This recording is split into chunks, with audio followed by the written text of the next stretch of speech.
En Viaje de Gracia, Sergio Entrevista, presentado por Tannery.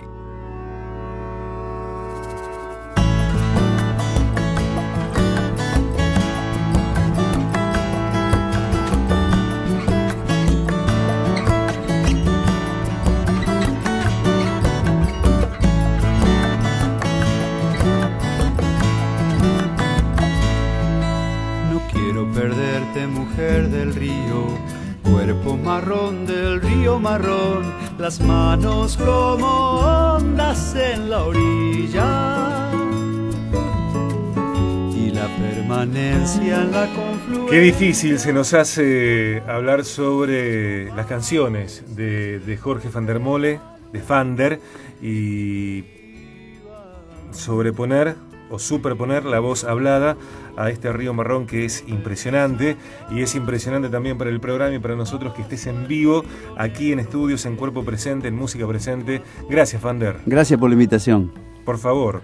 Decía Damián Arderiu, operador del programa, dice, yo le voy a pedir una foto. Dice, ¿en serio que viene Vander?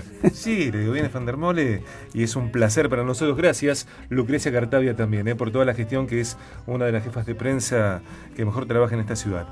Vander, querido, bueno, bienvenido, un placer que estés acá. Muchas un placer gracias. empezar a anunciar que el sábado 9 de agosto a las 21 horas en ese teatro hermosísimo que es El Príncipe de Asturias del Centro Cultural Parque de España se hará la presentación oficial de Vander, ¿no? Así es, sí.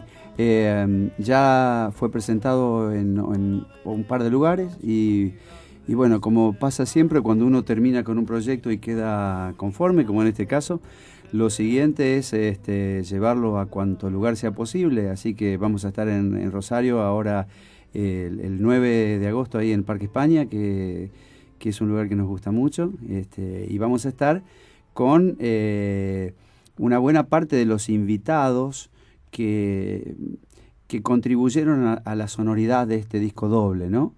Vamos a estar, además de esa especie de plantel permanente que son Marcelo Estenta en guitarra y Fernando Silva en bajo, contrabajo y violonchelo, que son quienes han cimentado buena parte de los arreglos de los dos discos, ¿sí? Va a estar también Juancho Perone en percusión, el negro Carlos Aguirre en piano y Julio Ramírez en acordeón, acordeonista del Chaco, que ya estuvo tocando en el disco anterior, en Pequeños Mundos. Así que esa va a ser la presentación, y probablemente contemos también con algunos invitados. Creo que casi que te podría confirmar que el Chula Venegas va a estar, porque el Chula también participó en el disco con voces y con coros, sí, y etcétera, ¿no? Con Lucas Heredia también. Con Lucas Heredia también. Tremendo. Y bueno, y vamos a ver si puede estar también, que todavía le tengo que reiterar la invitación al Negro Pino. Claro. Claro. ¿Cómo no va a estar? Claro. ¿Cómo no va a estar? Hice una lista azarosa. Pájaros de fin de invierno, bueno, Río Marrón, que recién sonaba en la nueva versión, Sueñero, Oración del Remanso, Marina, Solo, Canto Versos, Junio. Creo que estrenaste Junio cuando vino a cantar la negra Mercedes Sosa a la prueba del Monumento, y vos tocaste antes que ella, Corazón de Luz y Sombra, Canción de Navegantes, bueno, y tantas canciones más, ¿no es cierto? Vander es un disco que tiene nuevas versiones para canciones sin tiempo. ¿Cómo te llevas con tus canciones? ¿Vos te escuchás a vos? ¿Y qué te pasa cuando escuchás hoy Pájaros de Fin de Invierno, o Río Marrón, o Vander, el disco doble? ¿Cómo convivís con tu propia música, Vander? Bueno, justamente la selección que hice de aquellas canciones que en algunos casos tienen más de 30 años, tiene que ver con justamente aquellos temas con los cuales estoy más conforme y quedé más conforme a lo largo del tiempo, ¿no? Porque seguramente ocurren diferencias en los lenguajes y en el modo de tratar las cosas y en los puntos de vista, pero esas canciones yo tenía idea de recuperar aquellas canciones de los primeros discos porque estaban en un soporte distinto, en aquel soporte de vinilo, y que nunca fueron después reeditadas, estaban como perdidas, ¿no? Y a mí me interesaba volver a ponerlas a circular y a consideración, ¿no? Porque cuando uno hace una canción la canta y en algún momento, por alguna causa, esa canción queda como escondida, así que yo tomé aquellas con las que mejor me llevo, ¿no? Aquellas con las que acuerdo más en la actualidad con aquella manera de decir que tenía en otra época, ¿no? Vos desde hace varios años enseñás a componer, ¿no es cierto? Y yo no soy músico, pero escuchando a tanta gente que sabe, inclusive el Chula Venegas, que compuso la primera canción original para este programa, y es amigo y es un tipo increíble. Yo sé que él abrevó de vos varias cosas que son fundamentales, ¿no? ¿Cuál es el camino de la composición Van der Mole? ¿Cómo te salen esas canciones que son increíbles desde el punto de vista melódico y también de las letras? Bueno, yo quiero decir, ante todo, aclarar que en realidad uno lo que hace es seguir un camino que le trazaron otros antes, ¿no? Porque en realidad lo que uno puede hacer, lo puede hacer a partir de que existieron los antecedentes y los importantes referentes que uno mismo tiene. El uso de esos lenguajes implica que hubo una época en que uno estuvo abrevando de ellos, de los otros, ¿no? De los anteriores y después de los propios contemporáneos. Es decir, uno también escuchando al Chula, escuchando a Sandra Corizo, aprende de ellos que son más jóvenes, porque tienen otros detalles de lenguaje y tienen otras maneras. Entonces, de cualquier forma, a lo mejor lo que uno tiene un poco más es tiempo para elaborar algún tipo de camino de abordaje. Y eso sí es una cosa que cada vez que puedo trato con los que estamos en la misma actividad, ¿no? Es decir, ¿por dónde abordarlo? Porque en realidad los abordajes son múltiples y son muy interesantes, porque el propio lenguaje de la música tiene formas de acceso que parten de lugares muy distintos, porque a veces se te ocurren cuestiones que tienen más que ver con lo rítmico, a veces otras que tienen más que ver con las formas, es decir, te plantás arriba de una forma y decís, bueno, en esta especie de molde yo puedo trabajar y yo puedo sentirme libre. O en otros casos a lo mejor lo que ocurre es una invención melódica. La melodía es la que prima, en la que primero se inicia, ¿no? Pero siempre es muy interesante porque esa forma expresiva que es de un lenguaje múltiple, porque está la palabra también en el asunto, que también a veces aparece como la primera y que después somete a todo el resto, cuando aparece la palabra, la copla primero antes que la música.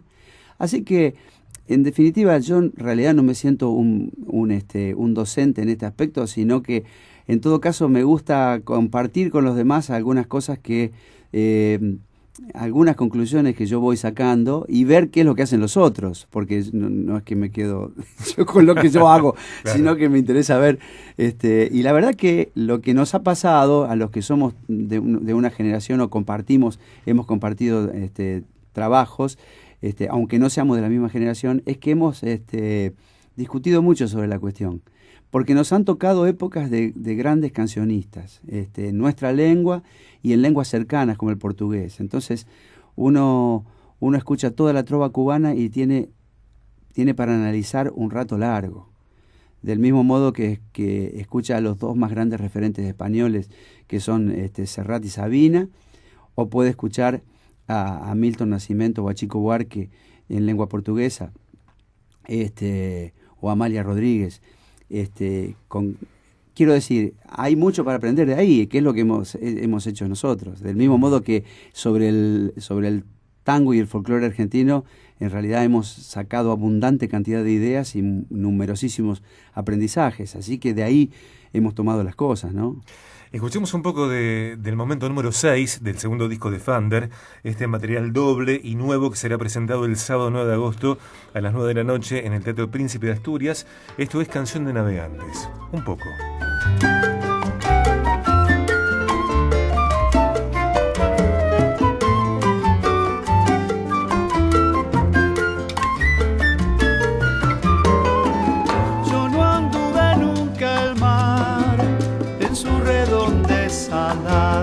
Ni vi su crin derramar en las cubiertas mojadas. No conozco singladura, constelación ni cuadrante,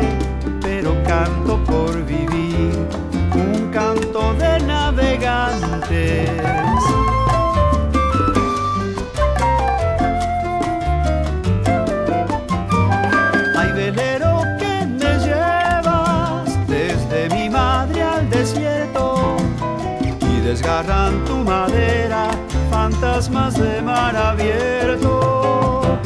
Hay brújula de mis hados, puerta de los espejismos, vaga tu norte extraviado en la panza del abismo. En este Sergio Entrevista estamos hablando aquí en vivo con Jorge van der Mol y con Fander, y seguimos charlando, bueno, al micrófono, fuera de micrófono, y queriendo como saber cómo se logra esa destreza. Y me preguntaba yo si el agua, si vos le encontrás al agua, Fander, más música que a la ciudad, ¿no? Porque hay río, hay, bueno, una presencia muy fuerte del agua. Sí, yo creo indudablemente el modo en que uno ha crecido y el lugar en que ha vivido es un condicionante muy fuerte en relación a cómo uno puede expresarse. Y en ese sentido me parece que todo el entorno fluvial que nos ha tocado, de alguna forma es una referencia y es un aspecto del paisaje que inmediatamente surge en lo que uno hace, en lo que uno dice, ¿no? Y en el modo de ver las cosas. Entonces, me parece que el agua para mí es una sustancia tan vital y que yo considero que es uno de los aspectos del ambiente más críticos y aquellos una de las cosas a la que hay que prestar mayor atención actualmente, dado que hay una situación, una relación muy crítica actual entre cultura y ambiente, que yo siempre trato de ponerlo en evidencia y de decirlo, porque creo que es una de las cosas que suelen no tenerse en cuenta, sobre todo en los entornos urbanos, ¿no?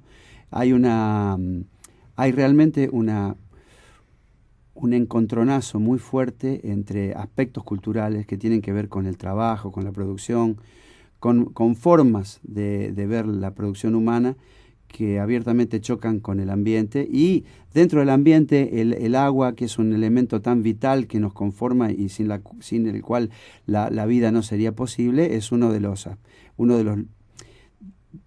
más críticos de los conformantes del paisaje y del ambiente. Y yo creo que el agua, que nos ha tocado a nosotros como entorno inmediato, de alguna manera te condiciona el modo de decir, pero también tiene que ver con esos productos culturales anteriores. Cuando uno dice, este tipo, ¿de dónde es? Es del litoral. Ah, bueno, seguramente hay algo de la fisonomía de toda esa cultura y dentro de eso, de lo musical, que el tipo ha tomado. Hay una relación inmediata, ¿no? Una cosa que pasa por el ambiente urbano y entonces toma del ambiente urbano esos antecedentes. Por eso aparece la balada y por eso hay mucho de la canción inespecífica que uno ha tomado. Pero también ha tomado lo que es la tradicional música de la zona del litoral, ¿no? Lo que está fuertemente influido por chamamé, rasguido doble, chamarrita y todas esas músicas que nos llegan desde antes, que nos influyen fuertemente, ¿no? Así que yo creo que el agua viene por todos esos lados, por todos esos lugares, por lo físico, por lo que tiene que ver en su aspecto, por su importancia física, pero también todo lo que tiene que ver histórica y comunitariamente en lo cultural, ¿no?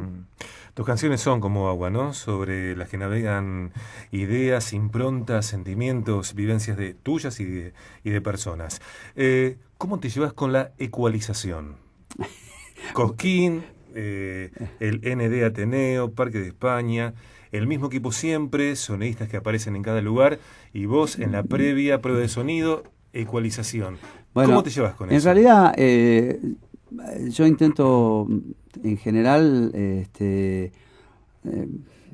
tratar de atenuar un poco las diferencias. Por eso, en general, trabajamos con Tutti Branchesi, que es otro músico y es un técnico con el cual del cual soy amigo hace muchísimos años y que ya nos conocemos mucho y sabemos de qué se trata, del mismo modo que los 3 últimos discos, incluido este último doble, trabajé con Iván Tarabelli en la parte de ecualización y mezcla y masterización, porque tiene que ver con cierto color o ciertos aspectos de la ecualización o de la distribución, para los que no manejen un lenguaje técnico, de esa distribución entre los sonidos más graves y los más agudos que podemos escuchar, para tratar de que el material no sea ni estrictamente comprimido comprimido y agudo al modo de lo pop, digamos, y no sea demasiado, por otro lado, no tenga el aspecto estrictamente clásico o de ciertas formas del jazz. Claro. Entonces, uno intenta, en realidad cada uno de nosotros escucha de una manera distinta y pretende un color que se adecua a su propio gusto, ¿no? En ese sentido yo trato de hacer primar mi sensación personal, es decir, tratar de que el disco, que yo pueda escucharlo ahora y pueda escucharlo dentro de 2 años o 3 años y que me siga gustando, y no pensar que, uy, cómo me quedó tan agudo, o cómo me quedó falto de brillo, o lo que sea, ¿no? Entonces, la verdad que en ese tema, más allá de la cuestión compositiva y más allá de la cuestión arreglo, es decir, de cómo es la obra en sí misma, hemos trabajado mucho lo que tiene que ver con ese producto que después la gente va a llevar a su casa y va a poner en su propio equipo de música y va a escuchar con su particular modo de escuchar música, ¿no? Tratando de que lo que uno escucha, en todo caso, sea lo que a uno le conforma y de qué modo dialoga con el resto, ¿no? Pero le prestamos mucha atención.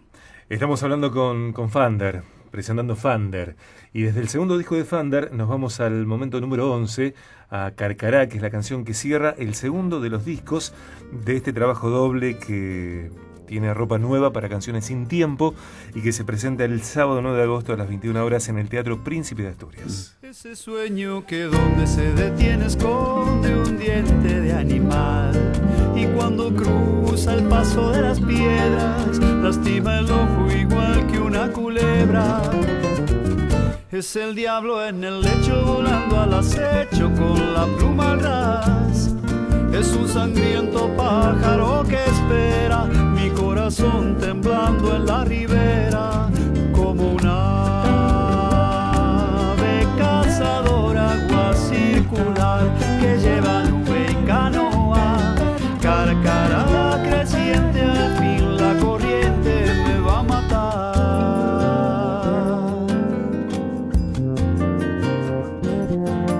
Sabemos más, podemos navegar mucho más a través de jorgefandermole.com.ar, biografía, discografía, imágenes, videos, prensa, agenda, suscripción, contacto, créditos y más. Fander sigue con nosotros y nos cuenta, bueno, ¿dónde conseguimos Fander? Sergio Entrevista es presentado por Tannery. Se agotó en su primera Bueno, tirada. en realidad habría que pensar, más vale que no es que esté agotado, sino que algunos lugares han cambiado. Tratamos en este caso hay que aclarar que tanto los productores, que somos productores independientes, ¿no?, los editores, ¿no?, que son músicos de Entre Ríos, Sagrada Medra, sí, el Negro Aguirre y Luis Barbiero, tenemos un modo de trabajo muy artesanal y que se manifiesta tanto en la producción del material en sí mismo como todo lo que tiene que ver después con distribuirlo y llevarlo a diferentes lugares. En realidad, en la página misma se pueden ver en qué lugares, si no están actualmente, van a estar porque estuvieron. En todo caso, si faltan, es eventual. Pero van a ser repuestos, quiero decir. Puede ser una cosa que tenga que ver con ese modo de ir llevando el material a diferentes lugares. Pero va a estar en Rosario disponible, y por supuesto el mismo 9 de agosto, 9 de agosto. 9 de agosto. Lo vamos a tener ahí también en el Parque España, ¿no? Seguro. Pero los lugares donde se lo puede conseguir están en la página, y bueno, nos queremos encargar de que estén efectivamente disponibles en esos lugares. Fander, los que saben, yo no soy músico, alguna vez escuché por partes de algunos que saben que no es fácil cantar una canción tuya, ¿no?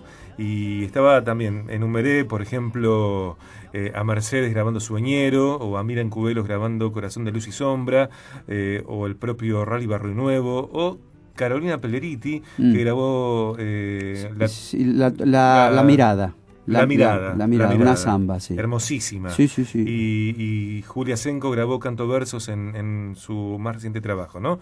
Es decir, vocalistas o músicos de distintos extractos grabando tu música. ¿A vos te pasó alguna vez que te cueste cantar alguna canción que vos compusiste? Sí. Y vos digas, es hermosísima, sí, me gustó, bueno. pero a la hora de cantar me hace parir. Bueno, sí, es cierto, porque hay una cosa que me parece que es una, por lo menos yo lo aprendí del lado de un concepto bastante estándar, pero bastante cierto, de los norteamericanos, que dicen que una buena canción no requiere más ámbito o más registro que una octava.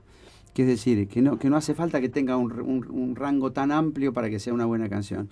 Lo que pasa que desde ciertos lugares de lo popular a veces uno se entusiasma y hace que las canciones sean un poquito más extensas. Y entonces también a veces uno se queda en el borde, ¿no? Pero bueno, eso ya me lo han dicho, yo lo he hecho una autocrítica al respecto, porque a veces uno termina una canción y después cuando la quiere cantar, al final me quedó más complicada que lo que yo habría deseado. ¿Para qué compuse? ¿Para qué hice? Podría haber hecho un poquito más sencilla. Sí, bueno, pero me parece que eso tiene que ver, no es una especulación. Lo que es importante decir es que no hay realmente una voluntad de que sea compleja, es meramente lo que pasa cuando uno... uno... Pero te sale así, sí, te sale así. Me parece que es así. Claro. Claro. Uno a veces no termina de cuidar los límites en los cuales puede cantar y a veces la cosa se complica, pero no hay mala voluntad. Fander, ¿y sos consciente de que tus letras sin tu música tranquilamente podrían ser libros? A mí me parece que las letras de las canciones, si son sencillas y si al mismo tiempo formalmente están bien y si temáticamente y en cuanto a su contenido son ricas, tanto mejor. Si todas las cosas coinciden, mejor todavía.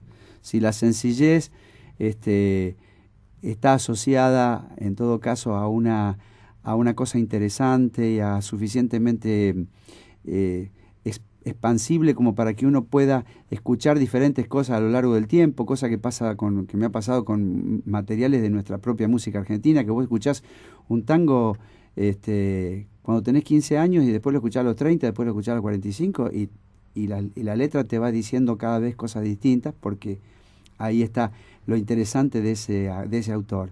Entonces, a mí me parece que yo intento que las letras sean interesantes, qué sé yo, hay formas de decirlo que a mí a veces me resultan como más acabadas y mejor logradas que otras, pero siempre uno intenta que lo que suena al lado de lo que significa tenga un voltaje parecido, digamos, ¿no? A veces se logra y a veces no, pero me parece que en todo caso sí, me gusta pensar que lo que uno va haciendo, que son pequeñas modificaciones de un lenguaje muy viejo, digamos, viejo en el sentido de que en realidad estamos todos laburando sobre el mismo idioma, ¿no? Y que en todo caso eso que hoy suena y que a nosotros, y que viene de otra cosa que sonó en su momento y que a nosotros nos emocionó, ¿no?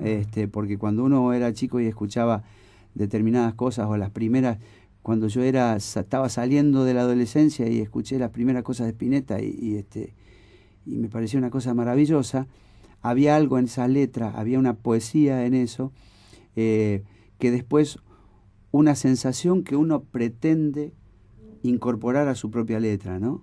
Porque lo que tiene interesante el cancionero es que es un lugar de acceso a la idea poética o a la intuición poética que a toda la comunidad le llega primero antes que la lectura de la poesía, antes que la poesía leída, antes que la poesía declamada. Hay una cuestión poética en la letra del cancionero, ¿no? Del gran cancionero, del conjunto de la obra, que llega como intuición poética a todo el mundo antes que la poesía en sí misma. Claro. Entonces, eso es lo que tiene de interesante. Incorpora la canción, el lenguaje poético, lo hace atravesar el lenguaje cotidiano, a través de la canción que uno escucha. Y eso es lo que realmente uno quisiera hacer. A veces lo logra y a veces no, qué sé yo, se queda en el camino. Si no lo lográs, no se te nota. Vamos a escuchar ya para despedirte el momento número 4 del disco 1. Se llama Aquí está la marcha, con aires de Uruguay.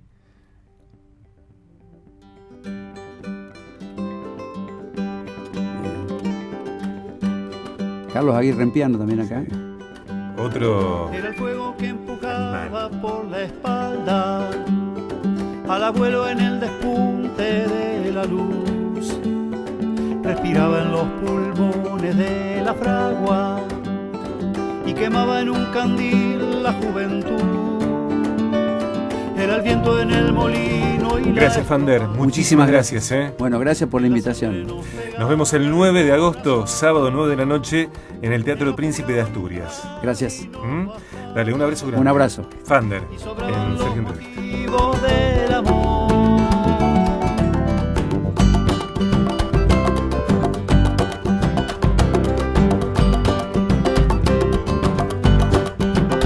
Nadie sabe cómo fue que la perdimos, si el destino es lo que nos la hizo olvidar. La soñamos cuando ya no la tuvimos y después no la pudimos encontrar. La buscamos hasta perder